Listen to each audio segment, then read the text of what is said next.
कराडच्या महिला डॉक्टर आत्महत्या प्रकरणामध्ये राजकीय आरोप प्रत्यारोप केले जात आहेत।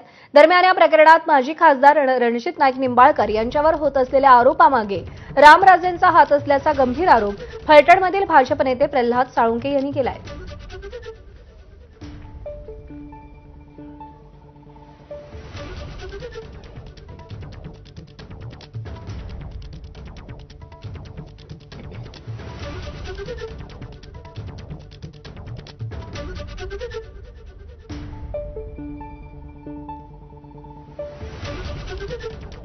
माझं वय झालं, मी शरीराने थकलो असलो तरी माझा मेंदू ठणठणीत आणि चांगला आहे आणि त्यामुळं मी घरात बसून एकेकाला संपवल्याशिवाय स्वस्थ बसणार नाही असं वक्तव्य कोणी केलं होतं हे जग जाहीर आहे। स्पष्टच नाव घ्यायचं म्हटलं तर आपल्या तालुक्याचे ज्येष्ठ नेते श्रीमंत रामराजे नाईक निंबाळकर यांचा यामध्ये हात असावा असं माझं स्पष्ट मत आहे।